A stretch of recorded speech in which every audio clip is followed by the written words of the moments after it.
Welcome back to another episode. This time I thought I would go over some geography because I've been talking about all these locations and names in ancient history, and unless you have a feel for the land, you probably don't know just how close they are or how related they are. So let's start with the basics from the book of Genesis, from the Garden of Eden, right? This was the Tigris and Euphrates River, which is somewhere around here, I think, give or take. Oh, I hate Google Maps. It's not going to show me the label. Yeah, Euphrates right there, right? Euphrates goes, forgive my slow internet, goes right through Iraq, right through Syria, and up to Turkey, right? So keep that in mind. And Tigris, I think, is just a bit farther to the east, but keep that in mind that Tigris Euphrates is this area: Iraq, Turkey, Syria, right? There's like two other rivers that they mention, and then they mention that gold is very popular in the region. That's going to be important also. So Garden of Eden, Tigris and Euphrates. And so for the last few videos I've been going on about Nimrod, the bad guy, the Nephilim, the serpent seed, and all the fallen angels, fallen cherubim, stuff like that. There is incredible evidence everywhere through here of all those events. And let's start at one of my favorites. I almost forgot, Gobekli Tepe, right? The oldest excavated civilization on Earth, or site on Earth, is right here next to the Euphrates River. The oldest excavated city on Earth is next to the Garden of Eden's location described in Genesis. Keep that in mind, right? That's some significant evidence, in my opinion. But what's even crazier, go right next door to Gobekli Tepe, and here is Mount Nimrod. That's right. How many people, whenever you listen to your pastors tell you about biblical geography and history, how many of them mention Mount Nimrod? None of them. They're all keeping quiet about this topic. Who knows why? I can cast speculation later. But there it is, right next to the oldest excavated civilization on Earth. Remember, I'm going on about the oldest script family on Earth is the one the Bible is written in. No one's talking about how this script family is found all around the world. Well, here is the oldest excavated civilization right next to Mount Nimrod, this main evil character that no one is talking about. That's the job of these videos, is trying to bring light all of this stuff everyone is sweeping under the rug. So here is Mount Nimrod. There's pictures of Mount Nimrod from Google search. What do you notice? Cone skull, guys, once again, just like we showed all around the world. Osiris, Saka warrior, Vishnu, all of them cone skulls. And here we have Mount Nimrod, cone skulls at the top. What's even crazier about Mount Nimrod is there's even drawings on the top of the mountain. It's not much of a mountain, it's kind of just a hill. But some dude was up above the top with their pen and drawn crazy stuff, probably the fallen angels, in my opinion.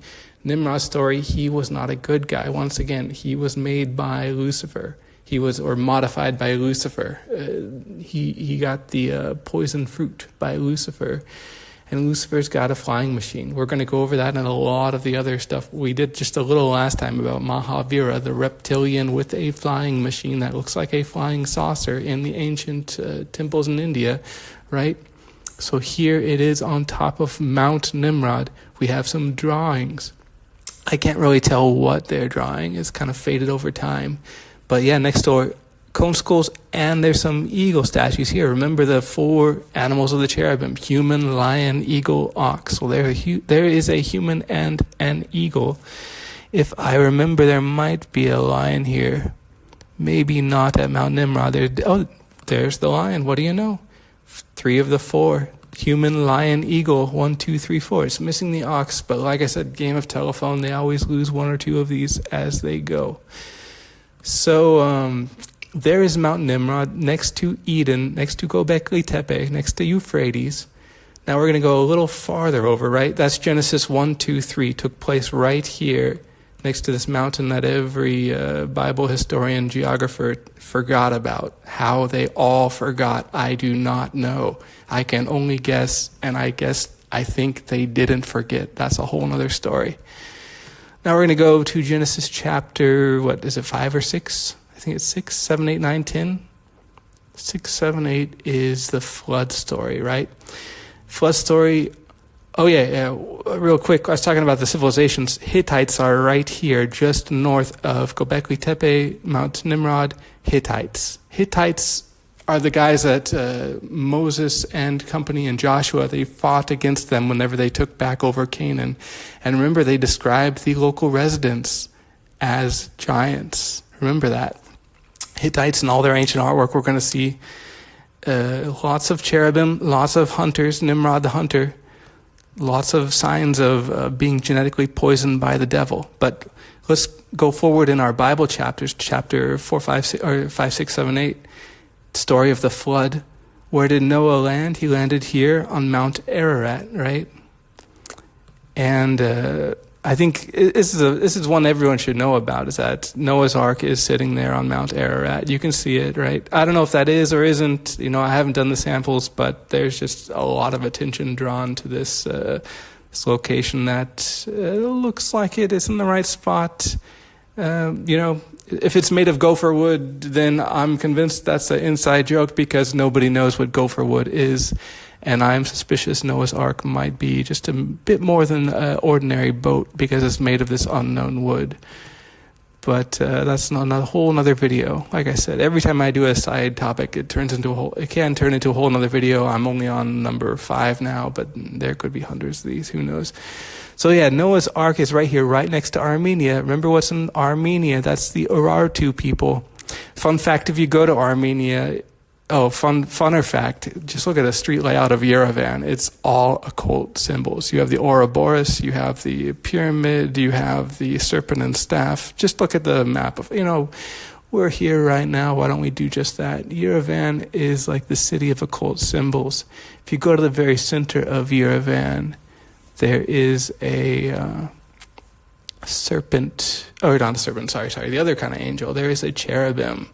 There's a cherubim on a key, on a statue right in the center of Yerevan. See what I mean? There's the pole and the snake in the streets. There's the pyramid and the ballet theater. Fun fact from a Armenian told me this, that whenever the architect of the building here, the opera theater here, whenever he went to design it, it looked too good. It looked better than the one in Moscow, and he was asked to tone it down. Interesting, huh? And yes, if you do go to the streets right here, I've been on this street intersection right here. There is a picture of a light, like a giant kind of a burst star of Ishtar, at the top of the pyramid, because it's the eye on the pyramid, of course. And yeah, the opera ballet is the literal building eye on the pyramid, the peak of civilization or whatever. And yeah, there is some underground malls right where that cherubim key statue is at the center of the city. I would flip through Google Images, but I want to keep this short. I'll leave that to you guys. Maybe I'll show them later. But yeah, and then you have the Ouroboros and the streets around it, like I said. And then you have the pyramid refraction around it. But see, I'm getting way too sidetracked already. I just need to keep this quick. I don't want my videos to ramble on so much. So there's Yerevan. The locals have told me that everyone knows about, that Armenia is right here, right? It's in Turkey territory, but the Armenians get the view. But they are, the ancient religion of Urartu is in Armenia. The ancient six-sided Armenian infinity symbol is there. That's another video I'm going to get into. Is bloodlines and the six-sided star, the star of Rimfam, right? And Armenia, what was I saying? Oh yeah, Urartu, oh yeah. If you go there, you will find these pictures of the Armenian old man and old woman everywhere, in every tourist shop, everywhere. The old man is an obelisk. He is shaped like an obelisk, like Osiris, right? The old woman is shaped like a pyramid. I don't know their names. I don't know how it connects to Urartu, but it is 100% ancient Egypt. And this is more of the evidence I've been talking about. Ancient Egypt, ancient Babylon is the same thing. Egypt comes later. The oldest stuff is up here. Like the Bible says. Go figure. The Bible's right. Who would have thought? Only the most printed book on earth. So, Old Man, Old Woman of Armenia, check that out also, if you get the chance. Maybe I'll find some evidence. I have a hard time finding it online. The only stuff I've seen is in person. Yes, I have been to a lot of these places, and I'm trying to share my knowledge with you guys, but it's tough getting the message out. So, Armenia, next to Mount Ararat, where the boat landed. What do we have down here? I think this is the right spot. Nimrod Crater. What are the odds? Okay, this is Google's weird map interface for editing custom maps. I'm lost as to how to see satellite view. I apologize to that. You have to do that yourself. But this is a crater right next to Mount Ararat, named after Nimrod. Yes, put those pieces together. I am convinced that when Jesus saw Satan fall like lightning, as he describes in the Gospels, that this is where he landed. This is where the devil landed. Right next to Mount Ararat, where the book of Enoch says the fallen angels were doing their evil deeds, right? That this is where they're punished. Fun fact, in local legend, in all sorts of mythologies in the area, everyone agrees, and in Revelations, everyone agrees that the angels are chained up underneath. It's either Mount Ararat, a lot say that, or it's Tigris and Euphrates over here, but it's right in this area. Right? So there's Nimrod Crater next to Mount Ararat. There's Mount Nimrod next to Gobekli Tepe, next to Eden. And there's the boat, there's the Yerevan. What else do I need to do? Oh yeah, I mentioned the Hittites. I can just do a quick Google search, DuckDuckGo search. This is Hittite territory. This is just north of those ancient sites. This is just on the south shore of the Black Sea. And look at all of we got lions here, we got cherubim here, we have cone skulls here, bows and arrows. All of the Nimrod, Nephilim, fallen angel symbols are thick throughout this territory. These are the bad guys, once again. These are the guys that Moses and company warred with. There are some much better pics of these guys that I will get into in a later video. They deserve a video of their own. So